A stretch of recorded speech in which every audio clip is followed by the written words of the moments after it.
Inaasang mas magiging maliwanag at mas komportable ang 2025 ng ating mga kababayan sa Marawi City.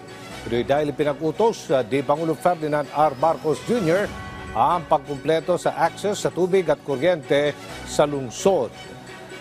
May balita o may sentro na balita si Kenneth Pasyente.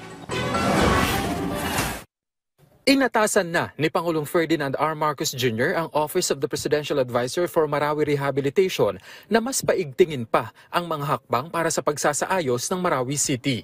Sa sectoral meeting sa palasyo, partikular na pinatututukan ng Pangulo ang mga pangunahin na pangangailangan, kasama na riyan ang kuryente, tubig at pabahay sa lungsod na malubhang napinsala dahil sa pagsalakay ng Maute Group noong 2017. Ipinunto niya na napakahalaga ng supply ng tubig sa lugar kahit limitado ang supply ng kuryente.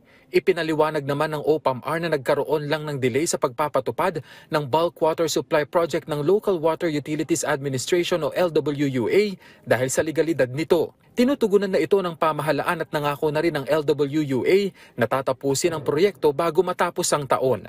Inatasan na rin ng Pangulo ang OPAMR na kausapin ng private landowners sa Marawi na palawigin pa ang kontrata para magamit ang kanilang lupa sa pabahay para sa mga residenteng apektado ng Marawi Siege. Nagpaso na kasi ang kontrata ng mga ito sa nakaraang administrasyon. Nakapaloob sa kontrata ang kasunduan na gagamitin muna ang mga private land sa loob ng 5 taon habang itinatayo ang mga permanenteng tirahan ng mga residente. Ikinalugod naman ng isang mambabatas ang naging direktibang ito ng Pangulo. Ayon kay Congressman Zia Alonto Adyong, magbibigay daan ang direktibang ito ng Presidente na matugunan ng matagal ng hinaing ng mga taga-Marawi. Dahil anya rito, mas mapapabilis ang pagbangon hindi lamang ng Marawi, kundi pati na rin ang pamumuhay at dignidad ng mga taga-roon. Inatasan din ng punong ehekutibo ang Department of Energy na ipagbigay alam sa mga concerned agency ang tungkol sa mga nakabinbing energy projects. Yan ay para mas mapabilis ang proseso ng paglalabas ng mga permit.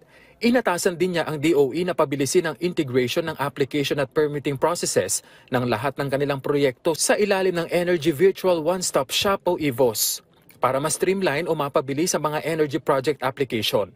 Ayon sa PCO, nasa 56 energy-related processes mula sa 103 ang na-integrate na sa EVOS mula nang i-roll out ang project noong 2020. Kenneth Pasyente, para sa Pambansang TV, sa Bagong Pilipinas.